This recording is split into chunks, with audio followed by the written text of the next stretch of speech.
home for Archie. Archie, the black and white kitten, was soon pleased.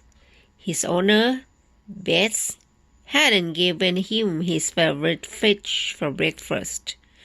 All he had in his dish when he looked was some dry food left over from the day before. "Out you go!" said Bess, who was busy mopping the kitchen floor, and she pushed Archie out the door. Now Archie was very annoyed. He flicked his tail and shook his head. "I know when I'm not wanted," he thought. "I find someone who knows how to look after me." He jumped onto the fence and dropped into the neighbor's yard. Mrs. Green always gave him a treat, but as soon as his paws touched the ground, he heard a loud bark. Archie had forgotten about Bowser, Mrs. Green's playful new puppy. Bowser raced across the lawn and started to bounce around Archie. "It's much too rough here," thought Archie, scrambling up a handy tree. He jumped into the next yard. It belonged to Mr. Reed. He didn't have a playful dog. Archie strolled across the lawn and jumped up onto a window ledge.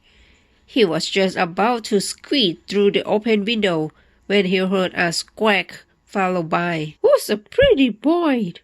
Archie had forgotten about Mr. Reed's parrot. "It's much too noisy here," thought Archie. He made a quick escape through the hedge. The next yard belonged to Granny Smith.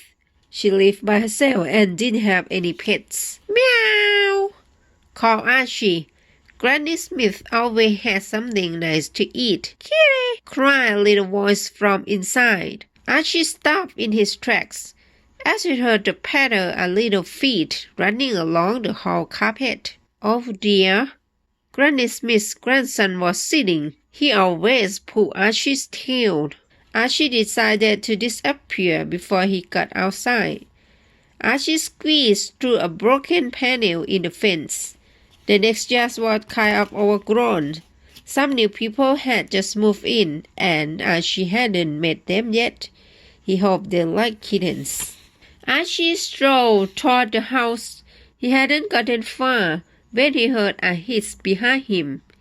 He turned just in time to see a Siamese cat preparing to pounce.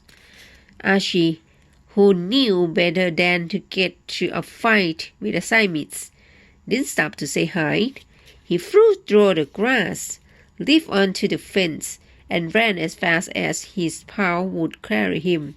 "I didn't think I'd bother going there again," thought Archie. When he stopped for breath, he sat on the fence and thought about what to do next. As he sat there, a wonderful fish smell drifted past. Archie sniffed and followed his nose, his tail twitching at the thought of a wonderful fish breakfast.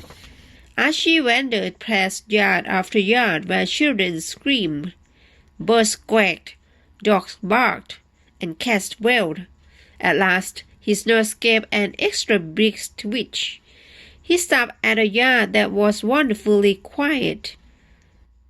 "Archie, here you are," a voice called. "It was Bess. I finished cleaning and I've got a yummy piece of fish for you." Archie purred. "Good old Bess," he thought. "She does know how to look after me after all." The end.